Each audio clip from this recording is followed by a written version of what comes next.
que deve ser trabalhado isso junto com a sociedade civil, ou seja, ele estabeleceu que a gente precisa ter a ação do CONDEMA, que é exatamente o órgão de controle social da política. Cadê a Raquel? Então, vamos passar a palavra para a Raquel, e a gente vai ter, nem sei que horas são, mas nós podemos ficar quanto tempo quiserem, que a gente tem a chave, fecha aqui quando quiser. Não sei se vai ter voz suficiente, mas a gente chama como chama aquele negócio? iFood, se foi o caso. Mas aí nós vamos ter tempo para realizar. Você vai falar mais Bom, pessoal, vou ser bem rápida, só para complementar mesmo, né? Porque, como ele falou, como a Amanda falou, a gente fez 3 níveis de avaliação. Então, eu vou tentar falar rapidinho, explicar para vocês o que é essa avaliação nível 3. Eu acho que é importante para todo mundo ficar sabendo o que foi. Equipe, ele já falou, né? Mas eu queria destacar aqui a Estela e o Rafael, que são de uma empresa, que é uma empresa filha da Unicamp, que nos ajudaram, né, que estiveram presentes com a gente. E a Larissa, né, que está aqui também, que é a minha aluna de.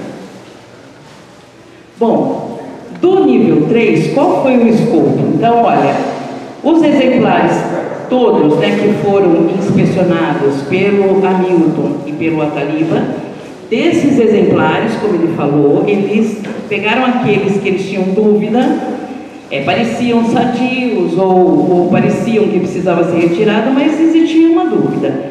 E nesses exemplares, que foram 19 apenas, né, nós fizemos a avaliação nível 3. Do que consiste esta avaliação? Os principais equipamentos que a gente usa para essa avaliação é um equipamento de ultrassom, que foi desenvolvido na Unicamp, é um equipamento nacional nosso, um resistógrafo, que aí não é nacional, é um equipamento alemão, que eu vou explicar depois o que ele faz, bom, e a suta, que foi para medir. Mas aqui, olha, eu quero destacar isso porque, ó, é uma coisa bastante técnica e, por outro lado, bastante simples também, né? De coisas que dá para a gente fazer. Bom, quais foram os métodos que a gente usou? Aqui está meio escuro, né? Infelizmente não dá para ver direito. Dá para ler? Bom, os métodos, então, a gente usa isso daqui que a gente chama de malha de medição, que eu vou explicar melhor daqui a pouco. O que a gente tenta fazer aqui? Uma varredura do que está acontecendo dentro do tronco, tá certo? Eu vou explicar melhor. Aí esses pontinhos aqui são os pontos de medição que a gente coloca em torno do tronco. E onde a gente faz essa medição? A gente faz, em geral, se tiver algum local que a gente está vendo que pode ter um problema, é ali que a gente faz. Senão a gente, olha, às vezes a árvore não aparenta ter nada. Então, eu vou fazer onde? Em geral, é na base, né, que ocorrem os maiores problemas de deterioração das árvores. E também nas regiões onde a gente verifica, né, pela análise nível 1 e 2, que há uma inclinação. Então, onde vai ter o maior esforço? Se a árvore for quebrar, onde será? E é naquele ponto que a gente faz. Então, isso aqui é o método para o ultrassom. E para o resistógrafo, que eu já vou também mostrar mais ou menos, a gente escolhe alguns pontos de medição e complementa a tomografia, né, que é o que eu vou explicar agora. Bom, o que é a tomografia? De forma bem simples, né? É fazer então uma varredura. Então, o que vocês estão vendo, tem esse tronco representado, onde tem 8 pontinhos aqui de medição. É sempre 8? Não, depende do diâmetro da árvore, né? E a gente faz o quê? A gente coloca aqueles transdutores que eu mostrei aqui, ó. Isso aqui, esse transdutor, ele emite um sinal ultrassônico que é recebido pelo outro. Então, um a gente chama de emissor e o outro de receptor. Então, o que a gente faz? A gente coloca esses transdutores em torno do tronco e a gente faz a medição em todas essas linhas. Então, coloco o transdutor no número 1, vou até o 2, do 1 até o depois passo para o 2, do 2 até o 3, do 2 até o 4, até que a propagação de onda de ultrassom passa por todas essas linhas. Bom, esse equipamento que eu mostrei para vocês, ele lê quanto tempo demora para a onda ir de um lugar para o outro. É isso que ele faz, basicamente.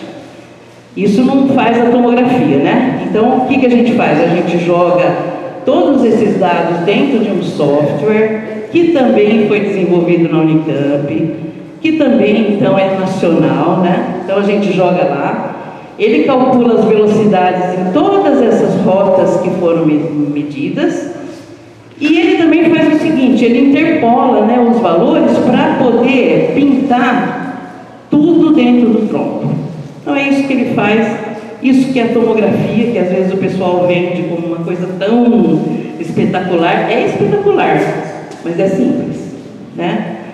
E então, aqui, com isso, a gente associa essas velocidades de propagação das ondas de ultrassom com cores, e então a gente faz a imagem do que teria, do que eu espero que tenha dentro daquele tronco. Então, nesse caso, desse exemplo, é um exemplo real de uma árvore lá da Unicamp. A gente manda, né, o software manda pintar de vermelho onde ele acha que tem uma cavidade, um buraco, pintar de laranja onde ele acha que a madeira já está deteriorada, ou seja, ela já não está nas condições ideais, e de amarelo onde ele acha que a madeira está legal, né? Então eu faço uma representação do que acontece de fato, tá certo? Então aqui é uma tomografia que a gente fez, depois que a árvore foi cortada, a gente levou para o laboratório para a gente continua estudando, né? Tentando melhorar. Isso é a tomografia. O que faz a resistência à perfuração? Que é aquele outro equipamento. Ele é um equipamento que tem uma agulha bem fininha, 2 milímetros, né, Rafael? 2 milímetros. Ele então vai perfurando a árvore, nesse caso, pode ser uma estrutura, o que for, e ele vai fazendo um gráfico. E esse gráfico significa quanto aquele material está oferecendo de resistência a essa perfuração. E isso, claro, vai ter a ver com a resistência daquela madeira que está dentro da árvore, certo? E aí, olha, se a madeira é mais resistente, ela vai ter um gráfico X. Passou por um lugar que não está muito bom, esse gráfico normalmente cai de amplitude, a amplitude diminui. E se tem um buraco, uma cavidade, ele zera. Então é um equipamento mais simples que a tomografia, excelente. Só tem uma desvantagem, né? É que ele é local. Então eu não vou ficar furando a árvore inteira para procurar onde está o buraco. Por isso, o que a gente faz? Primeiro a gente faz a tomografia, depois a gente vê onde a gente quer passar o resistógrafo, para juntar as duas coisas e poder ter algo desse tipo. Também está ruim de ver aqui, mas com a tomografia mais o resistógrafo, eu consigo determinar aproximadamente, é claro, qual é a dimensão daquele buraco que tinha lá, qual é a dimensão dessa área que já não está tão boa, quanto sobrou, né, a gente chama de parede remanescente. E esses dados dessas dimensões a gente joga em umas equações que foram desenvolvidas por muitos pesquisadores aí do mundo inteiro, e a gente infere um risco, né? Qual é o risco daquela árvore falhar, romper, tá? Então é isso basicamente que foi a avaliação nível 3 que a gente realizou. Eu queria dar alguns exemplos de resultados, né, só para vocês verem agora com árvores do parque mesmo. Eu não tenho o disco real da árvore, né, eu só tenho a tomografia, mas, então é isso, olha, por exemplo, essa aqui, uma árvore que a gente chamou de 49, que é uma da espécie, né, que foi bastante citada aqui, ela é uma árvore que não tem nada ruim, certo? Ela está inteira amarela, E aqui, olha, tem essa zona pequenininha que está laranja, que pode ser até mesmo a medula dessa árvore, que normalmente é mais fraca e aparece, em geral, na tomografia. E se a gente olhar aqui, ó, isso aqui é o que eu usei, né? Então, a gente fez vários, né, resistógrafos, várias posições. Eu estou mostrando uma só para vocês verem aqui, ó. Ele estava aqui, deu uma baixadinha, né, na amplitude, olha só o gráfico azul, que é o que interessa. Essa baixadinha é quando ele passou por aqui. Se eu olhar uma outra árvore que estava do lado dessa, da mesma espécie, aí a gente já vê que, nesse caso, a gente já tem uma região maior, né? Não é tão grande ainda, mas o que colocou essa árvore em risco nas equações que a gente usa é uma abertura que ela tem aqui no tronco. Não foi nem a parte interna que condenou essa árvore, mas essa a gente considerou de risco. A anterior, sem risco, mas ela estava lá entre as 108, para se retirar. Vamos ver mais algumas aqui, ó. A 74, não tem nada, né? A 74 está perfeita, então sem risco. A 88, também sem risco. Tem um negocinho lá? Tem, né? Mas é tão pequeno, tão insignificante que ela não tem risco. Essa, a 104 tem, né? Se vocês verem, ó, essa parte que está em vermelho aqui é uma parte que dá até para ver por fora. Mas às vezes ela tem aquilo ali, mas dentro não está tão comprometida, mas esse caso está, né? Tem um comprometimento grande. Aqui eu coloquei só como exemplo para vocês, quando eu coloco nas minhas equações, dá uma porcentagem de perda de resistência de 57,5%. E a literatura diz que maior que 33 já tem risco. Então é assim que a gente faz a avaliação nível 3, tá? Então tem outros exemplos aí, essa aqui também, né? Tá bem comprometida, né? Dá pra gente ver aqui, e dá pra gente ver aqui também. Vocês estão vendo como caiu bastante aqui? A hora que ele passa por uma parte dessa?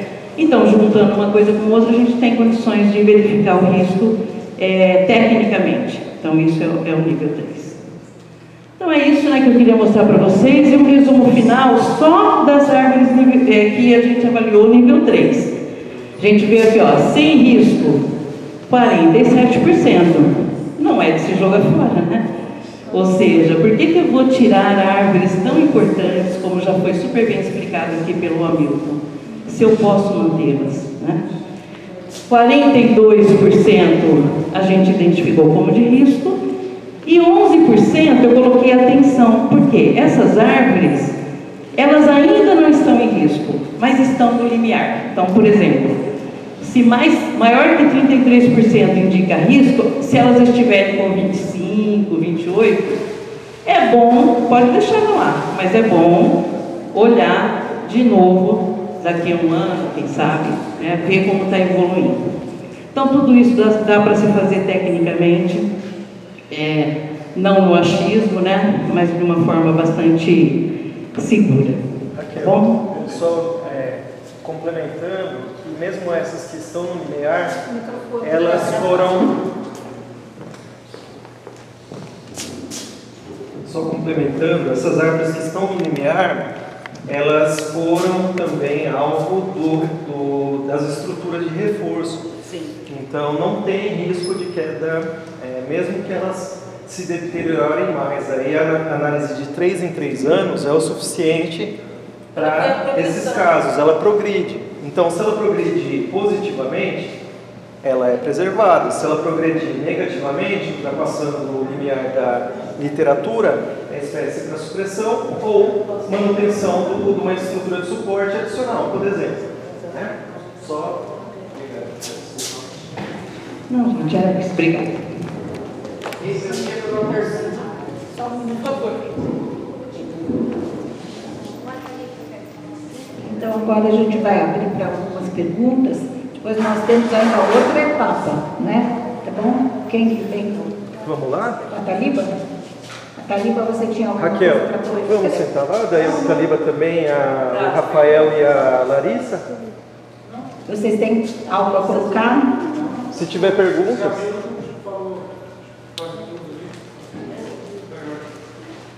Ok, então vamos lá. Carlos Alexandre, por favor. Raquel. Boa tarde a todos.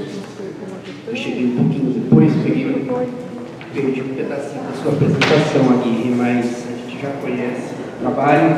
Parabéns. Professora, ali quando você falou sobre o software que faz o ultrassom, né, do processo, aí você falou assim, aí o que o equipamento acha, ele vai identificando por diferencial de cromática, né? Onde tem mais problema, mais vermelho. Qual é o percentual de assertividade dessa análise em relação ao que você encontra de fato, às vezes, com uma árvore doente? Muito bem, obrigada. Não deu para falar, mas assim, não é uma mágica, né? Isso daí foram anos e anos de estudo que nós tivemos. Então, a gente, para definir, por exemplo, qual a faixa de velocidade de propagação da onda do ultrassom que representa um oco, isso foi feito em laboratório por muitos anos, né? Então, quando chega nessa faixa, é um oco. Quando chega nessa faixa, houve uma deterioração por fungo, por cupim, seja o que for. Então, a assertividade agora é bastante grande, né? Então, a gente faz umas análises com acurácia por um sistema que avalia assim, ele pega a imagem real e ele pega a tomografia e ele vai comparando pixel por pixel e ele te dá uma acurácia. Então a gente chega numa acurácia de 90%, tá? Então é claro, é exatamente igual? Não é exatamente igual. Às vezes erra um pouquinho no formato, né? Então olha, tinha um biquinho aqui que não apareceu na tomografia, mas isso não importa, porque isso não muda o diagnóstico, né? Então, o diagnóstico não é exato, mas é muito próximo. Importante destacar também, Carlos, que a metodologia nível 3, ela não é realizada isoladamente. Ela é realizada nível 1, 2 e complementada pelo nível 3. Então, o fator humano bem treinado é o fundamental para indicar para o nível 3. Porque, primeiro, o custo dessa metodologia é alto, às vezes o 1 e 2 já são suficientes. Então, você evita um custo desnecessário, né, numa aplicação da metodologia de maneira desnecessária, sendo que você tem o fator humano bem treinado, ele identifica todos os pontos de risco, né? Tá? Posso complementar? Mais uma coisa que eu acho muito importante da questão do nível 1 e 2 é que muitas vezes, né, se observa, por exemplo, no nível 2, alguma coisa acontecendo na copa. E a copa tem tudo a ver com a raiz, o que está acontecendo na raiz. E a gente não está olhando a raiz nesse caso. Dá para olhar a raiz também com tomografia, mas não foi isso que foi feito. É mais complexo ainda. Então, o nível 1 e 2 são fundamentais, porque às vezes o risco não está no tronco, né?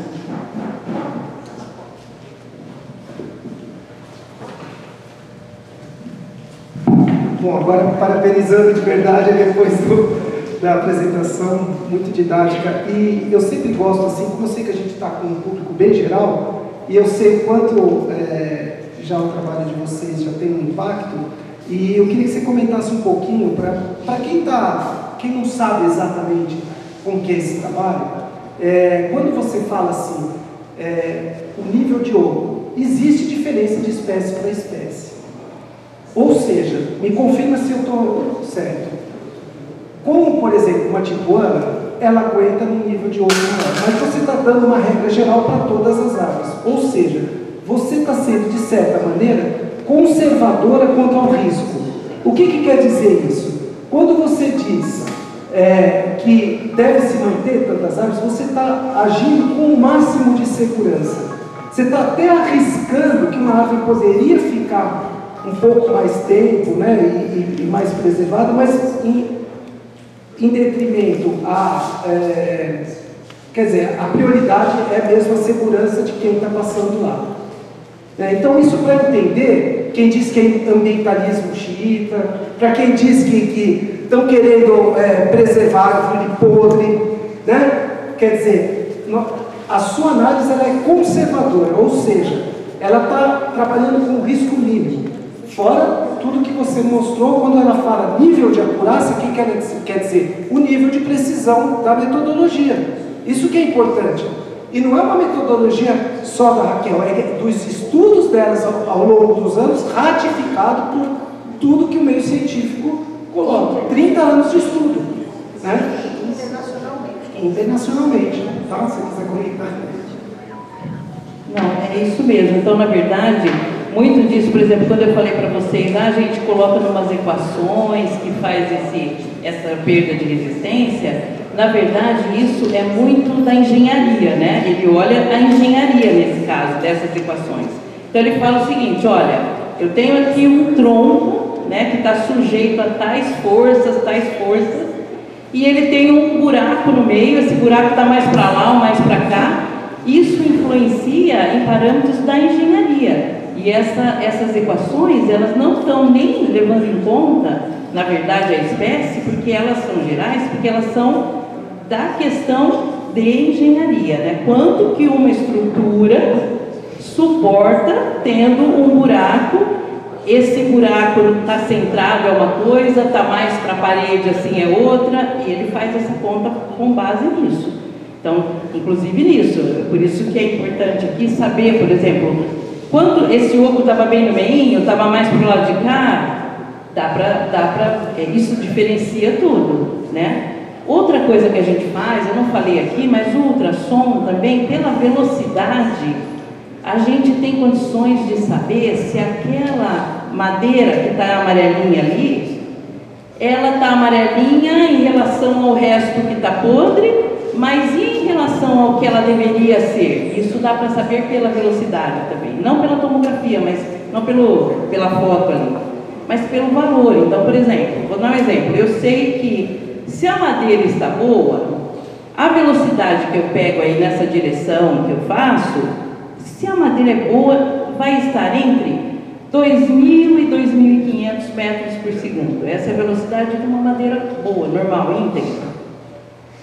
Se eu faço isso, mesmo que ela não tenha oco nenhum, e essa velocidade média dá 900, eu falo, essa madeira já está apodrecida, pode ter apodrecido toda. Mas não pode ser uma espécie de madeira mole, por exemplo, tipo...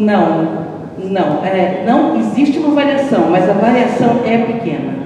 Tipo assim, 2.000 a 2.500 mais ou menos. Pode ser 1.800, vai 1.800 a 2.500, mas 900 é outra coisa, 500 é outra coisa, né? Então, por aí também, então não é só a tomografia, mas esse conhecimento também da velocidade de propagação do som.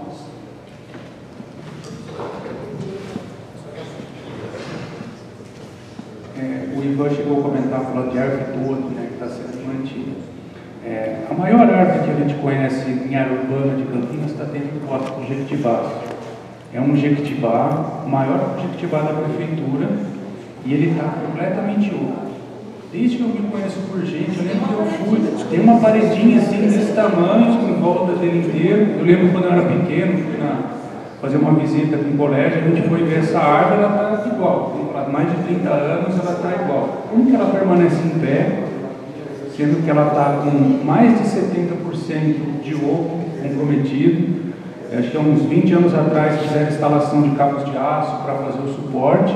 Esse cabo de aço já não está mais sustentando, a gente foi lá verificar, está completamente solto, só tem um cabo de aço deitado, então deveria ser refeito esses cabos de aço. Como, por exemplo, se fosse avaliar nível 1 e 2, ela já teria virado para adubo já faz muito tempo, já tendo cortado essa árvore. Mas pode ser que pelo 3 não.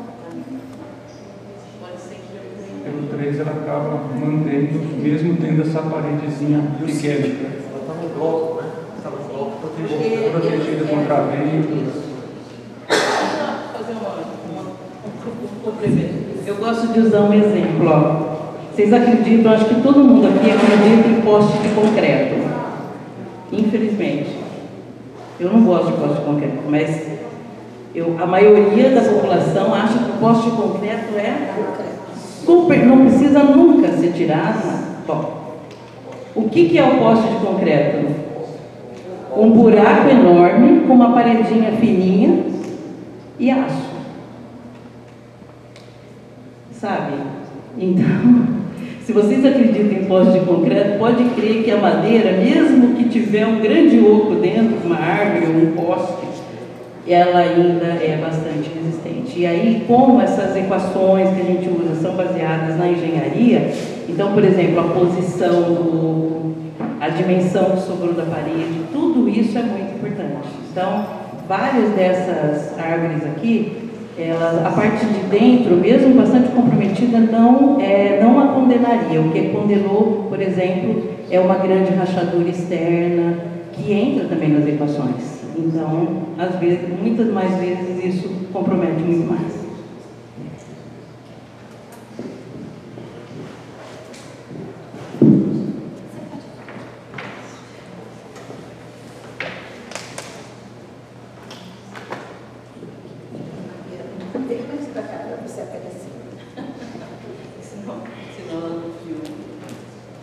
Boa tarde, pessoal. Eu sou a Larissa Thiago Volpe, formada em Engenharia Agronômica, especialista em arborização urbana e mestranda em Engenharia Agrícola, orientada da doutora Raquel. Bem, outra situação, né, que eu queria ponderar, que é interessante também tentar manter o máximo possível de espécies, porque também tem isso, né, a questão da estabilidade, né, a questão de que uma árvore protege a outra, né, na mata tem toda essa estabilidade e até em ambiente urbano isso a gente observa. Eu sou engenheira agrônoma concursada lá em São José do Rio Preto, né, estou de férias a partir de hoje, e lá a gente já observou isso. Uma vez a gente tirou de uma calçada um jambolão que estava condenado por primeiro, né, vem os fungos, depois os cupins, né, que tem essa relação, né, precisa ver os fungos primeiro, que precisa ter uma cavidade, né, aberta por podas, né, muitas vezes, e quando tirou, caiu uma grevilha gigante que estava saudável, porque esse jambolão protegia a grevilha do vento. Então, a gente tem que pensar também na questão, né, das mudanças climáticas, mais uma vez, né, e a questão de ilhas de calor. Então, quanto menos vegetação, isso vai virando um efeito dominó, vai virando uma bola de neve, né, vai piorando a situação. Quanto mais árvores a gente tira, sem necessidade, outras que não seriam condenadas vão ser condenadas e logo a gente não vai ter mais nada, né? Vai virando um deserto de concreto. Então era isso que eu queria pontuar.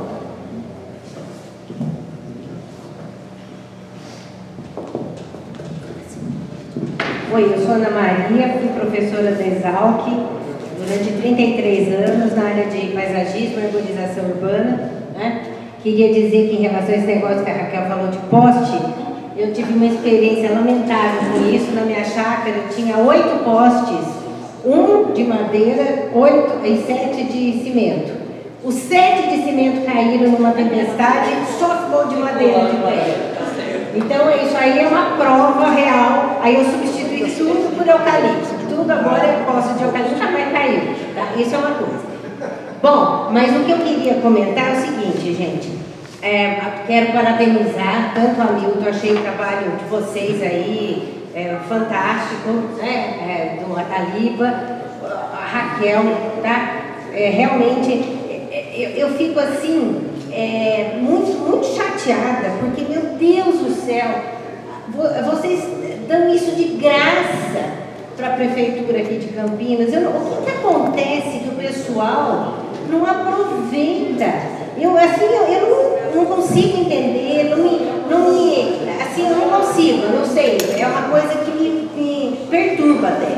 Eu fico, meu Deus, como que o pessoal não aproveita tanto potencial que tem essa colaboração, a presença da Unicamp, tá? Então, e nesse sentido, eu queria perguntar o seguinte, ele falou aí, né, eu não sei seu nome, mas ele perguntou como que foi encaminhado, não sei o quê. Eu, gente, no meu ponto de vista, eu acho que a gente... Eu estou meio desanimada com a coisa, né? Porque a gente fala, a gente briga, a gente todo dia tem um caso e a gente não consegue segurar. Parece que cada vez mais, parece que virou assim um desafio entre o nosso grupo e a Secretaria de Serviço Público. Parece que nós vamos fazer o que a gente quer. Não é fazer o certo, nós vamos fazer o que nós vamos mostrar para esse bando de idiota que está aí brigando que eles não estão com nada e que a gente realmente faz o que a gente bem entende dessa cidade, tá? Então, eu fico pensando no seguinte, será esse relatório primeiro? Eu acho que no caso do Hamilton aí, do que foi feito, eu até me proponho, se o Hamilton quiser ajudar, assim, a resumir tópicos. Isso está errado, isso está errado, isso está errado, isso está errado, isso precisa ser feito, isso precisa ser feito, isso precisa ser feito, tá? Outra coisa, entregar para a Secretaria de Serviço Público não adianta, porque eles já tiveram isso, eles já receberam e o secretário falou em bom e alto som que vocês que fizeram o relatório estão defendendo a árvore podre. Quando a gente está vendo aqui que não é árvore podre, não é árvore podre, quer dizer, da onde que eles tiram isso?